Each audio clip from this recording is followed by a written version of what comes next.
Some of the hardest problems in the world exist far above the planet. Our job?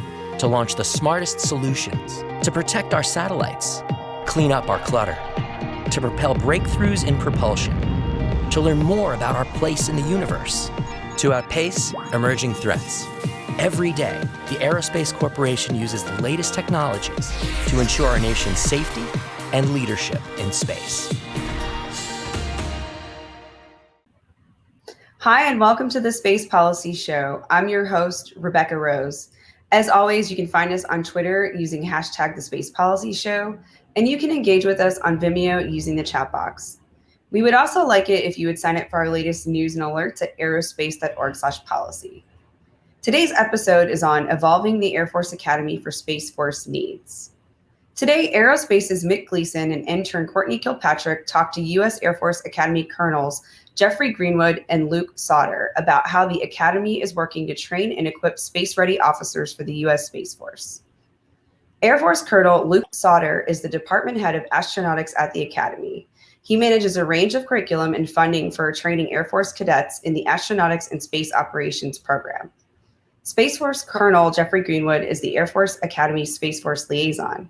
He's the first to serve in this position, which is charged with integrating space and developing a cadre of space-ready officers at the Academy. Our host, Mick Gleason, is a senior policy analyst at CSPS and leading expert in space policy. He's an Air Force Academy alum and spent 29 years in the Air Force focused on spacecraft operations and space policy. We also have Courtney Kirkpatrick, who is a cadet first class at the Air Force Academy, where she's studying astronautical engineering and space warfighting. She's a former CSPS intern conducting research on space power theory. Welcome, and over to Mick and Courtney to get us started. Thank you, Rebecca. We're really happy today to have the Air Force Academy coming to talk with us about how they are integrating the U.S. Space Force and preparing cadets and future leaders of the U.S. Space Force. And so first, before we get started, I want to say hello to Courtney. Courtney was with the Center for Space Policy and Strategy this summer. For part of the Cadet Summer Research Program. I had the privilege of mentoring her for 5 weeks this summer. And that's how we got the idea to do the Space Policy Show and find out what's going on at the Air Force Academy. So Courtney, nice to see you again. And along with Courtney, sitting next to her is Colonel Luke Sauter from the Astronautical Engineering Department, and Colonel Jeff Greenwood, who's on the Commandant's side. In charge of helping integrate more training at the Air Force Academy. So I think I'd actually like to first start out by asking Colonel Sauter, what is the kind of the setup at the Air Force Academy between the academic side and the military training side? That's a great question. So our primary mission at the Air Force Academy is to produce second lieutenants and to make sure that they have a Bachelor of Science degree before we send them out to the Air and Space Forces. So as part of those two primary missions, we've divided the Academy into two primary mission elements. The first being the Cadet Wing, and the Cadet Wing is in charge of, they're responsible for developing the second lieutenants. And in addition, we have the Dean of Faculty side, which is primarily responsible for developing the Bachelor of Science degree that all of the second lieutenants then receive. Great. Thank you for setting that up. Jeff, was there anything that you want to add, just any more context on that? Yeah, no, I think Luke gave a great intro to what our two mission elements really do here at the Academy. Ultimately, we are trying to develop characters or leaders of character. Whether that's through the academic side or through the military training side. And so this partnership that we have amongst all the mission elements, and it's beyond just DF or CW, we all come together as a team to develop airmen and guardian. All right, thanks. Absolutely. And I would add to that is both of us compete together. We don't compete against each other. We work together as a unified team. While we have different missions, we always work together. All right. Yeah, that's the way I remember it when I was a cadet, and then when I was on the faculty there many years ago. It was a great place to work and to get educated, and the whole team helping to develop the cadets into these leaders of character. So with that, though, let's get into our discussion. Courtney, did you have a question for the colonels? One or both the colonels? I do. Targeted more towards Colonel Sauter, involving the dean of faculty side of everything. Cadets have quite an extensive core curriculum here, and something notable about the Air Force Academy is that our core curriculum does a good job of integrating air power into a lot of its teachings. So in electrical engineering, we'll learn about jamming F-22s.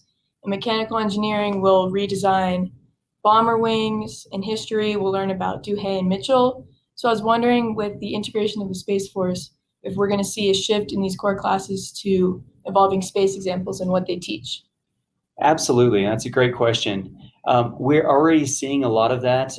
With the advent of the Space Force, the Academy was really quick to set up the Space Warfighting minor, and that is a very multidisciplinary minor where cadets will experience space not only from the astro side, which has been part of the Corps since the very beginning of the Corps, but they'll also see space in the policy, in the legal aspects, and just like even history.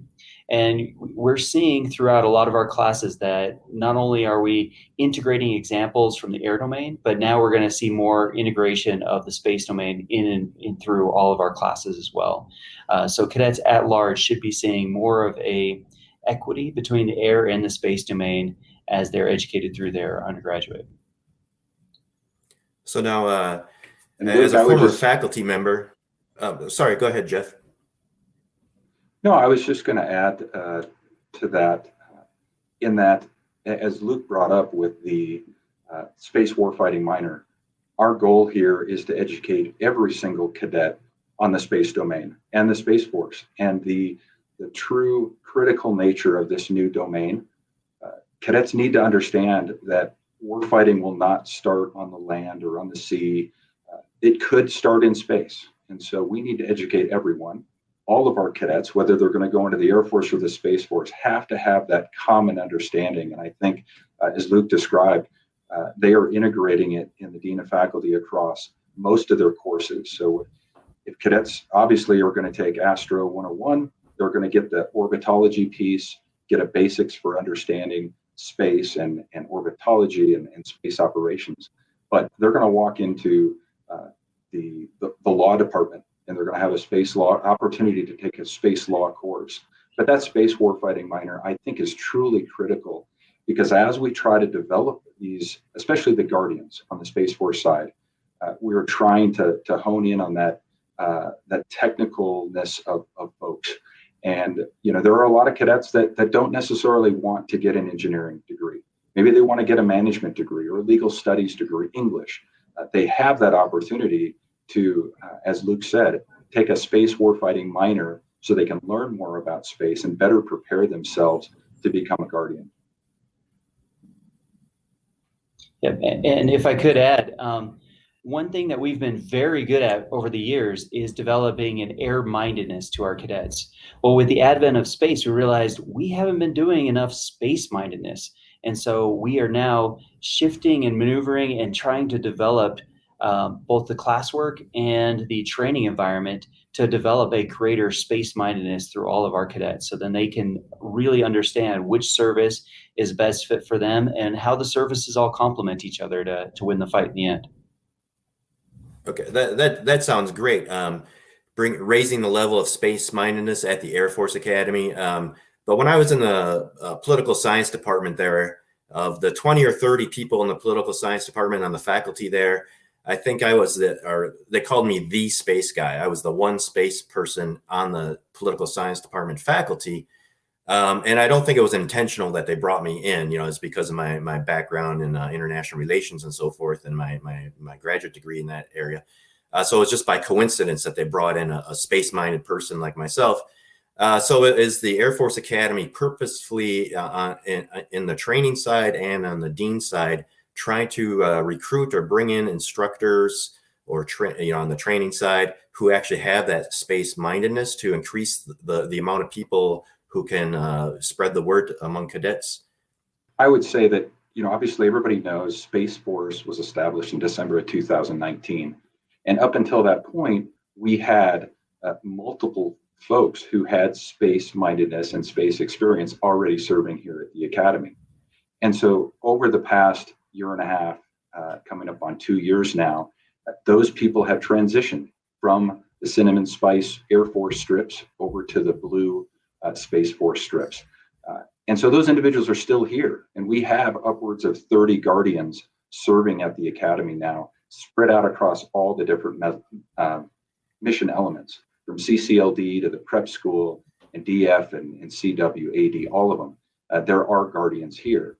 So now we have to transition into firming up those positions, because standing up a service is a new requirement. No longer are we just reaching out to Air Force Space Command and bringing in a 13 Sierra or a 6-2 Echo or something like that.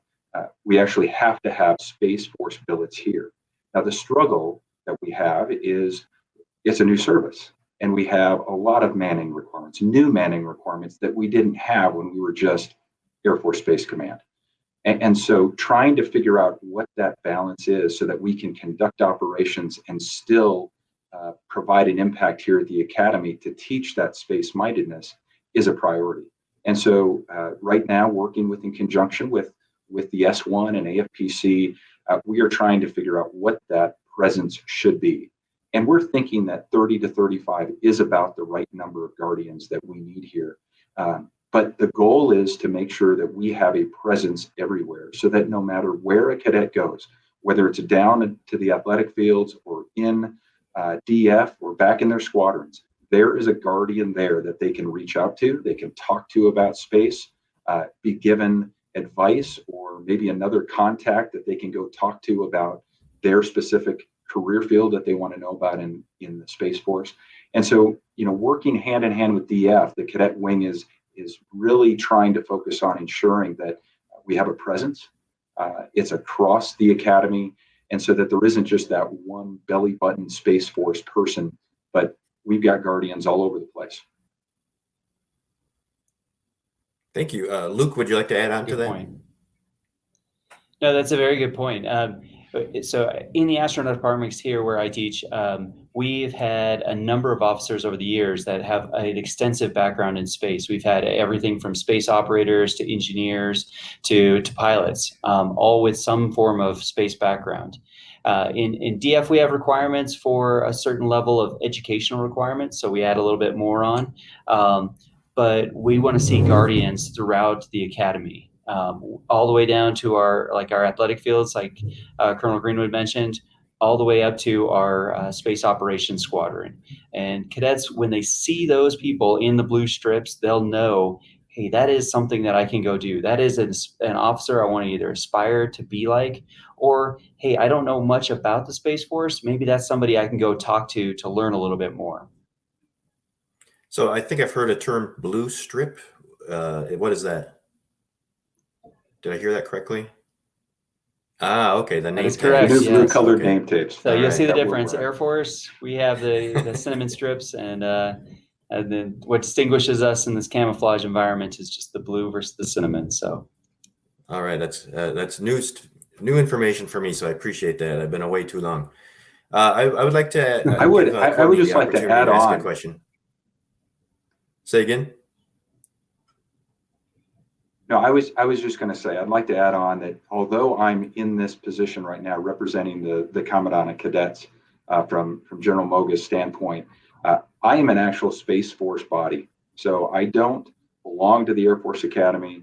I belong to the Space Force. And I highlight that because this is the importance that the Space Force has placed on their Space Force Academy. So no longer is it just creating airmen. We have to create Guardians. And so I am the Space Force liaison.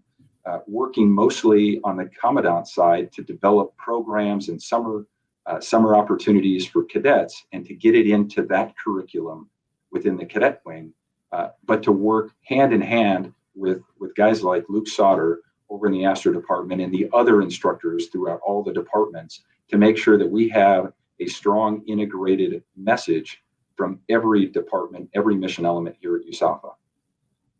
And I would also say, while we're still talking about name tapes, the cadets are absolutely on board. And this past year, as soon as they saw us Guardians wearing the blue, they wanted it themselves. And so they quickly went about approaching the Commandant and saying, okay, if we are selected for a Space Force job, we want the blue name strips. And the former Commandant approved it. And so now all of our firsties that have been matched to a Space Force job get to wear the blue name tapes while they're here prior to graduation. So cadets are excited. They love it. They get the silver sashes at graduation as well. And so there's a huge motivation factor and excitement with the cadets that are coming to join our Space Force.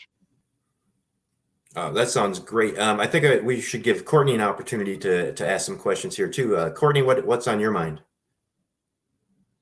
Right. So, Colonel Greenwood, you talked about designing more summer programs, and I know Colonel Sauter mentioned the Cadet Space Operations Squadron that we have here, where cadets have the opportunity to operate real-life satellites up in the sky far away. So, Colonel Greenwood, I was wondering if you have any programs that are coming out now since the creation of the Space Force that will be integrated here at the Academy that you can speak about. You bet, Courtney. Our goal is to really be able to interact with every cadet at each level of their development.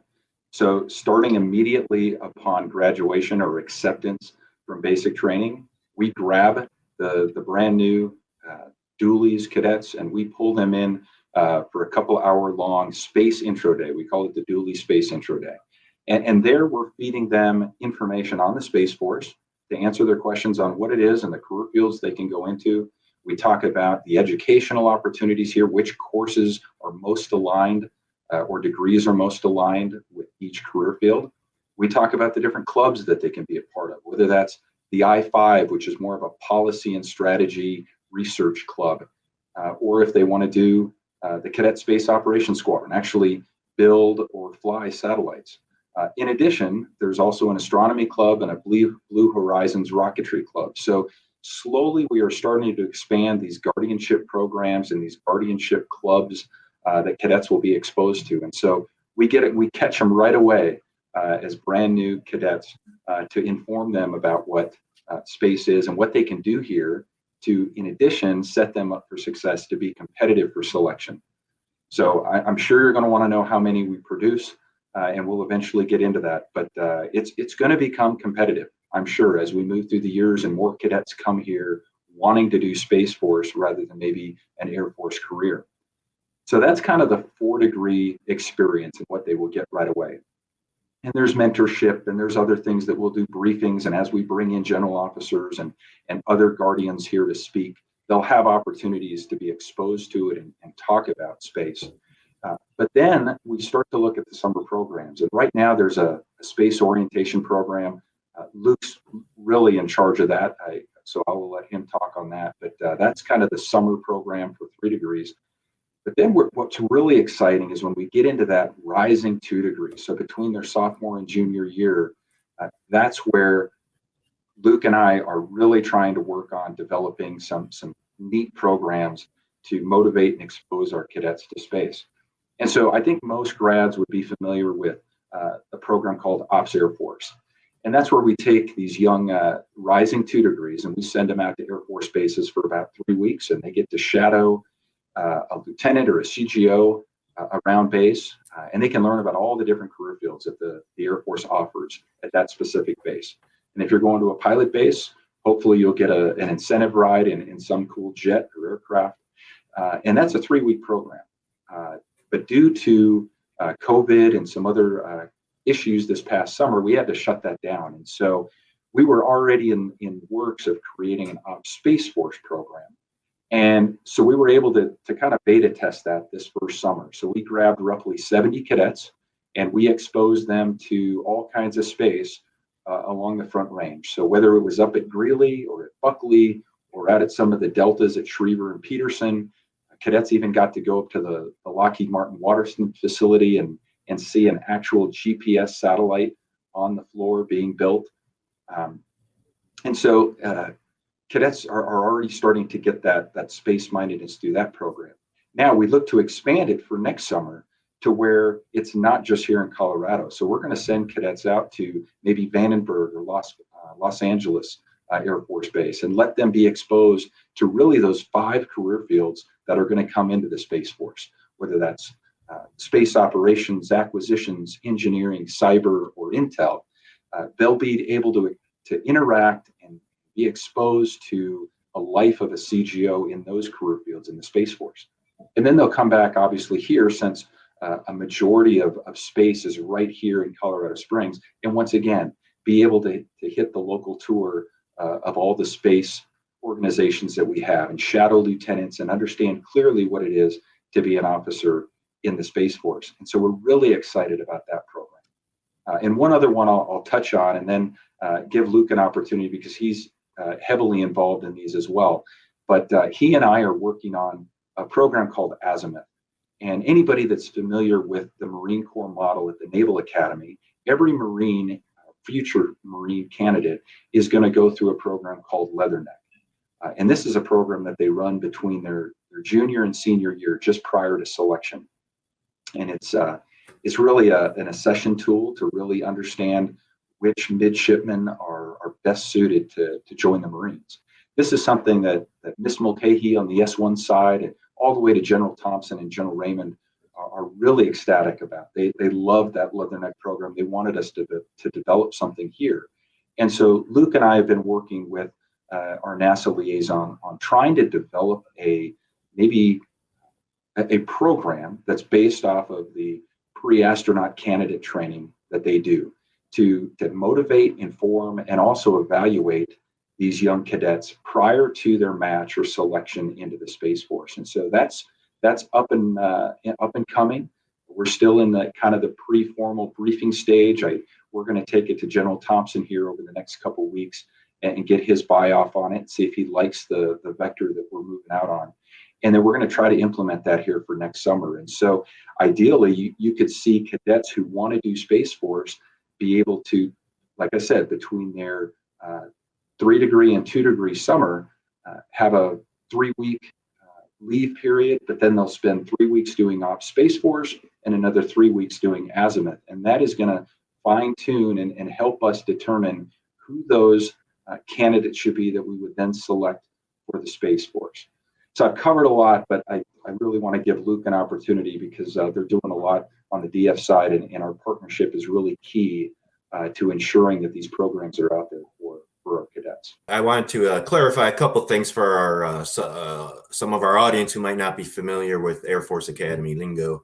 So 1 degrees, firsties, that's seniors. 2 degrees or 2-degree year, that's junior year. 3-degree is sophomores, and 4 degrees or dualies, those are freshmen. So just wanted to make sure our audience was tracking on that. Go ahead, Luke. Thanks, Mick. Thank you for that clarification. That's very good. And thanks, Cap, for the understanding of what all cadets can do. These are programs that basically anybody who comes to the Air Force Academy can get involved with. Now, I run a lot of the academic side of the programs where we allow cadets to go and do a little bit more of a deep dive into those things that are involved in space. So we have the astronautical engineering major, we have the space operations major, and like we mentioned earlier, we have the space warfighting minor. And that really allows the cadets to really understand those aspects of space to help build and develop the space-mindedness and the awareness so that they can go off and do great things and hopefully become astronauts. We have a good history of over 40 cadets becoming astronauts. And hopefully Courtney can someday become an astronaut as well. And this training hopefully gets us on that path to becoming an astronaut someday, if that's something they so desire. If not, we develop quite a few pilots and now guardians with a great understanding of space. And as part of the space education development that we do, cadets can get involved in the Cadet Space Operations Squadron. And the Cadet Space Operations Squadron allows them as cadets, as recently graduated high schoolers within 6 months to be flying satellites worth millions of dollars, actually performing a Space Force mission.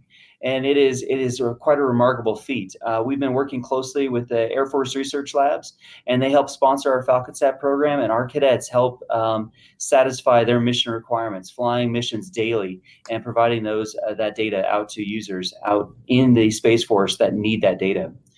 So it's quite an opportunity, and cadets in that space operations squadron can advance in rank and slowly become leaders of their peers and true commanders in a space-like operations unit.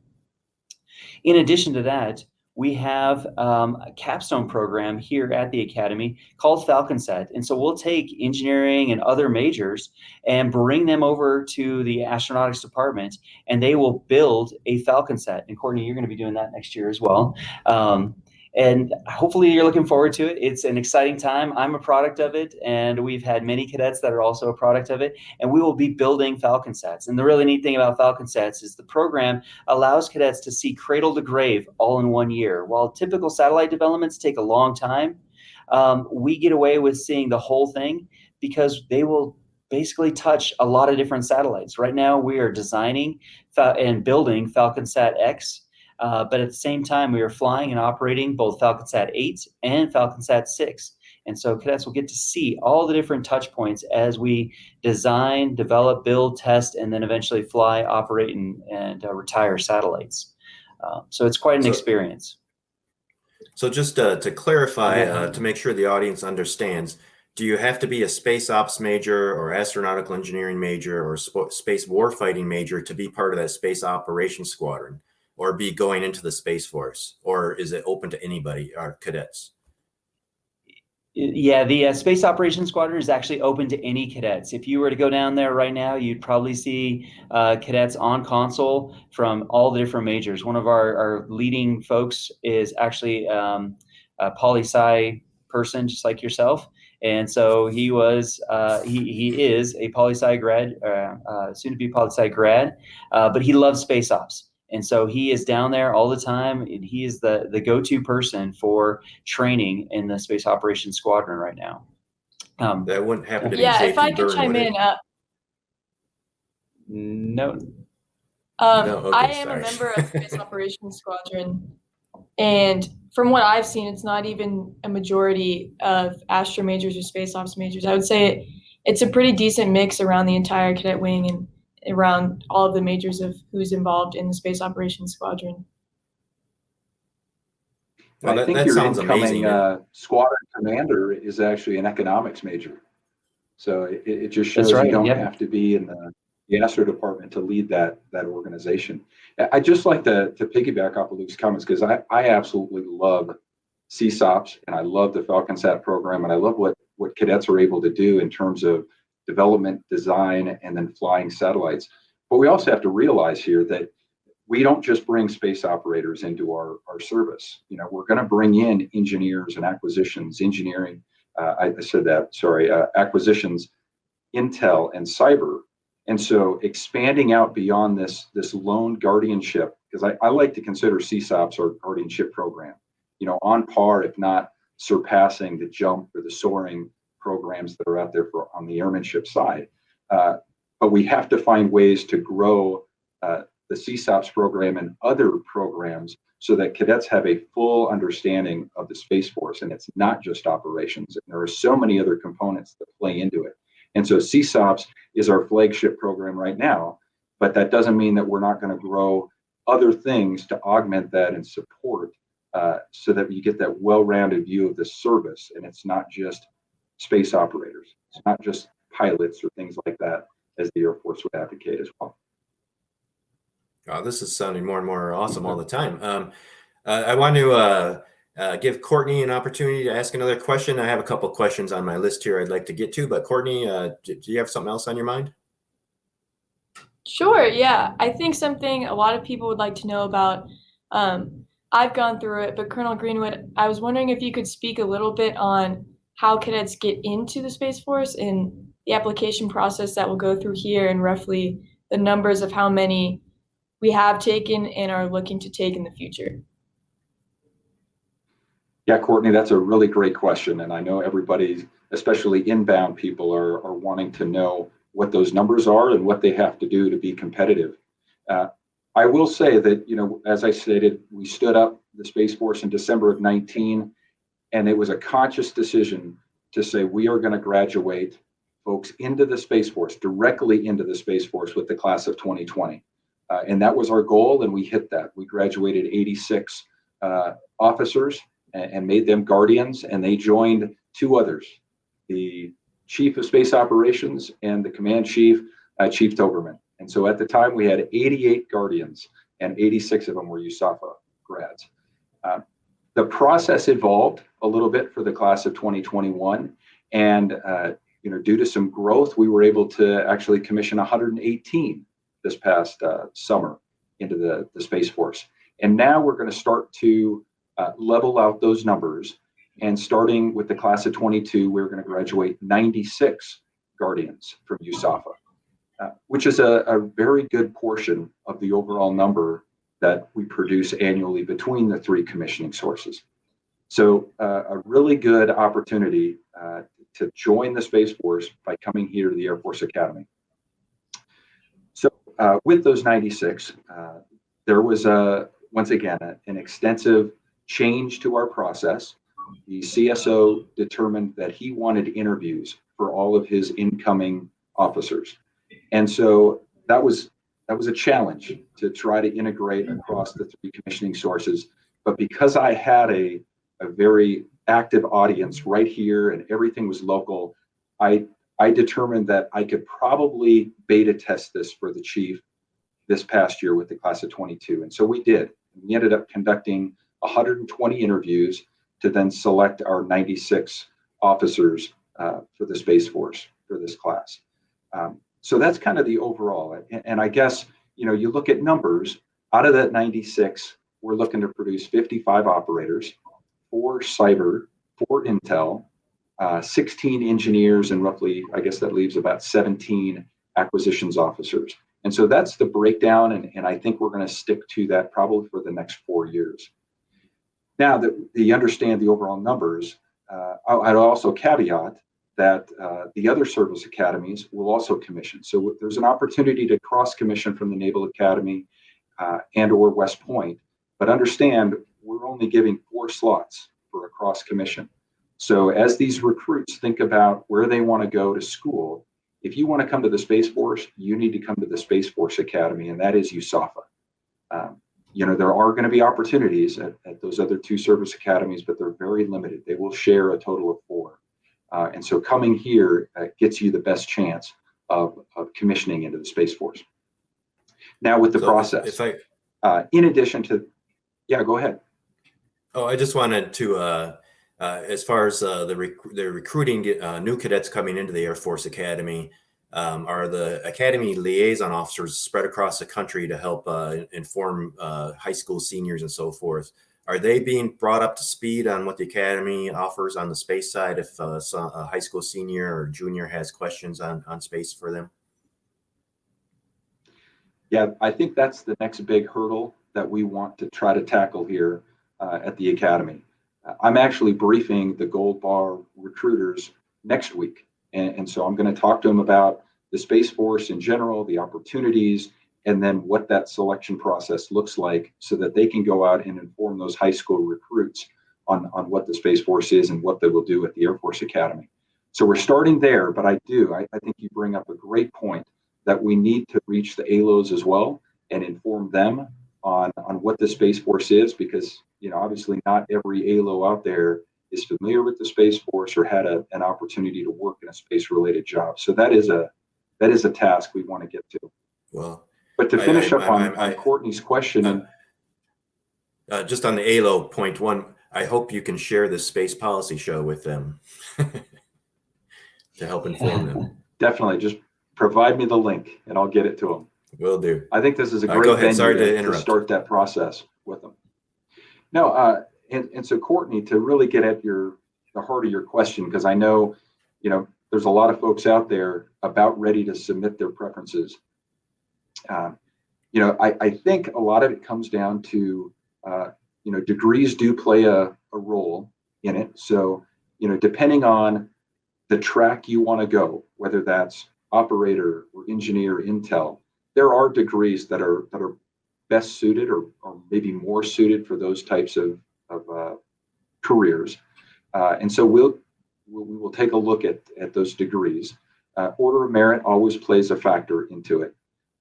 But I think we also are trying to look at, that overall whole person concept to see who's a really good fit for the Space Force.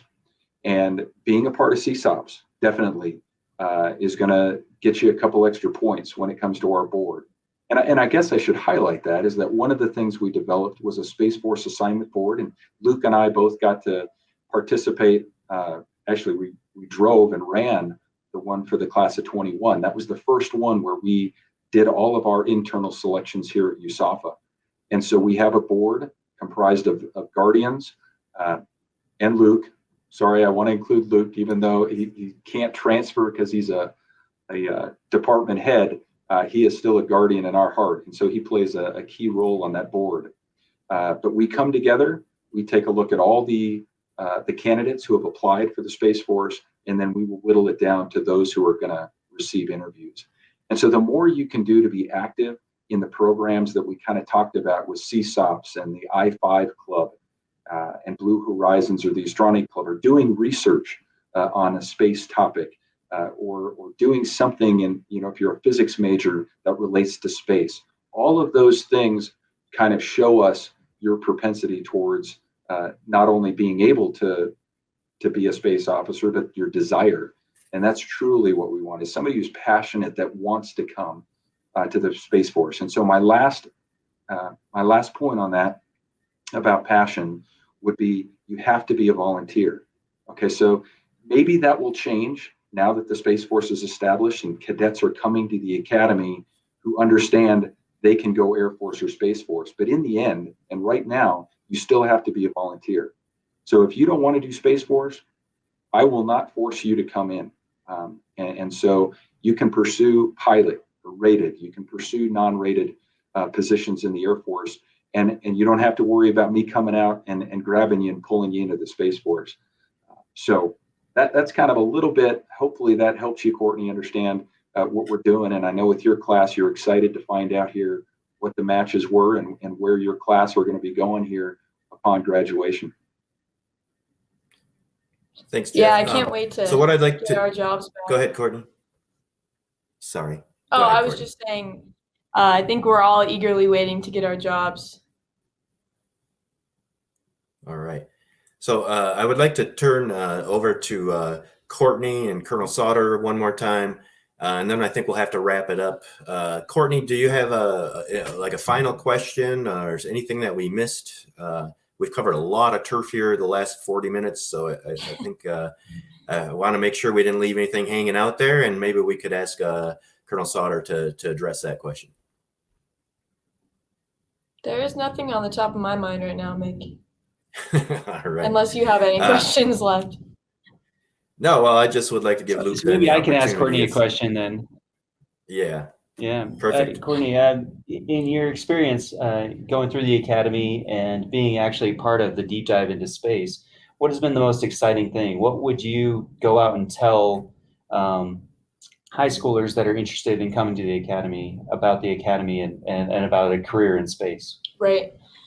So just to give some background, I'm an astronautical engineering major. I have the space warfighting minor, and I'm a member of the Space Operations Squadron.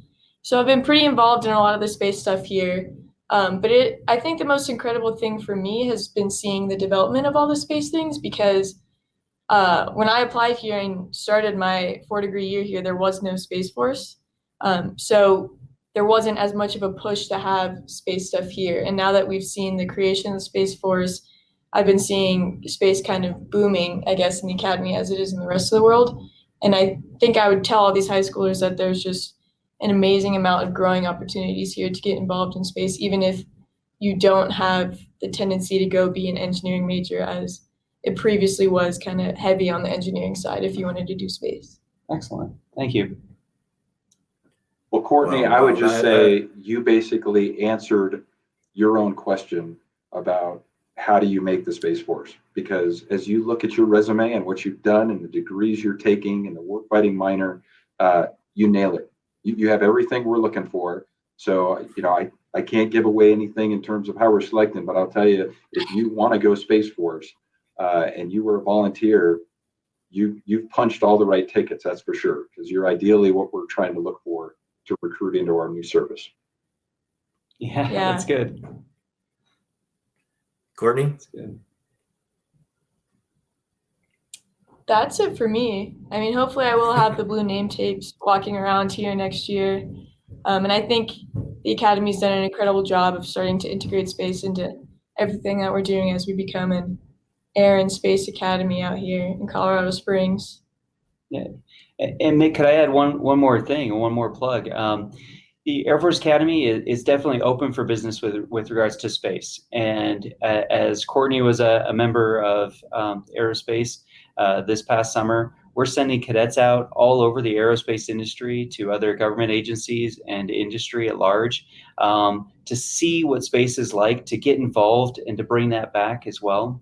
It's a great opportunity to get cadets involved in the aerospace industry, and then also to get the aerospace industry involved in the academy.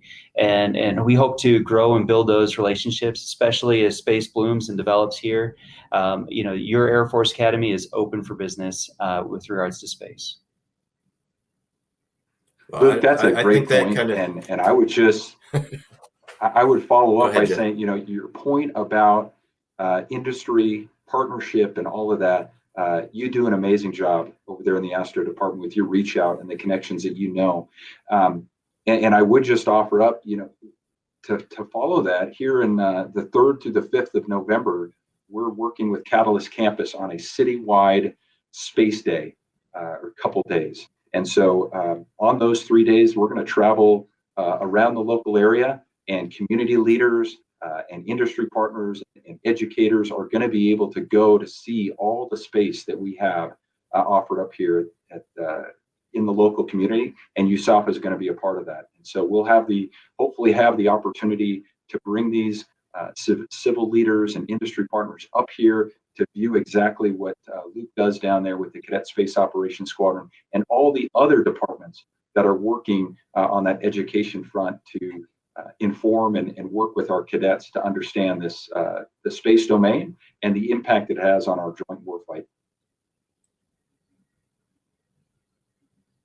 All right. I think we should wrap it up here.